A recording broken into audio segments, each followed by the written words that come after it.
Friends, on Sunday, we finished chapter 5 in Matthew's Gospel, that portion of the Sermon on the Mount. And I said that I was going to share with you a different interpretation of part of that scripture lesson for our Wednesday word today.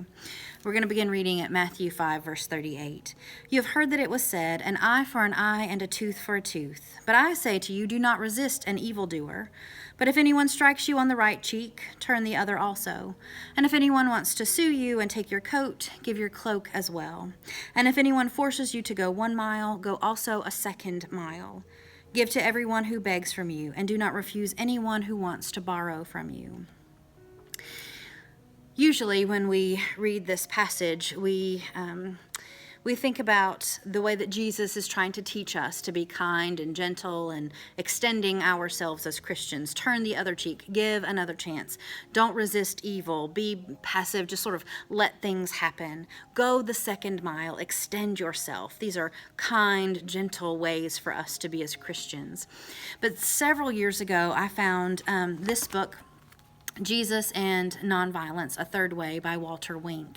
And in it, he gives a different interpretation of what Jesus is talking about. There's history about the Roman occupation and how Jesus was trying to share with his followers ways to stand up for themselves, but also do it in a non-violent way.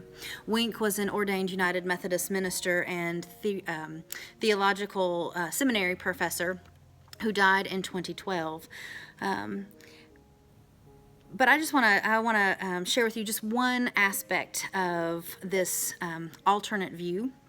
If I did them all, it would be way too long for a Wednesday word. But I invite you to find that book or to look up some other commentaries and see if you can find this alternate interpretation as well. But I want to talk about turning the other cheek. If anyone strikes you on the right cheek, turn the other also, Jesus says.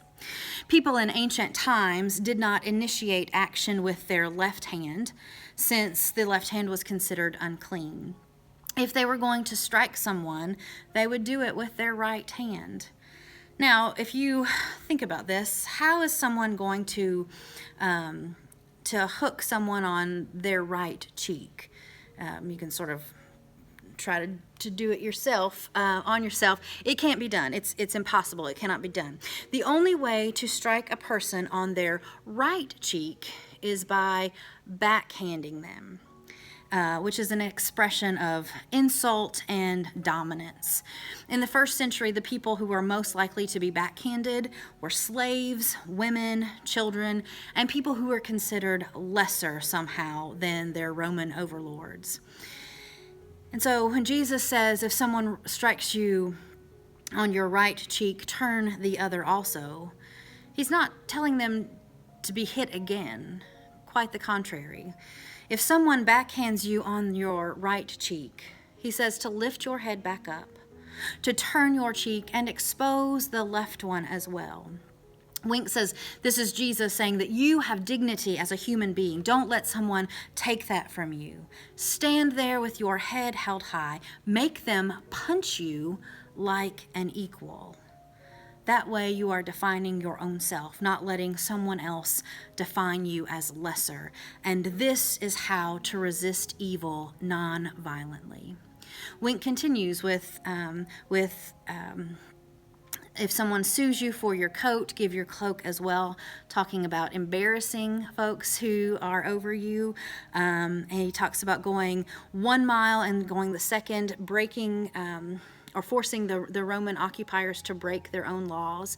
And these are ways to resist evil without violence and to show that you have dignity, that Jesus was teaching his followers, his hearers, not to roll over, but to show that they have worth.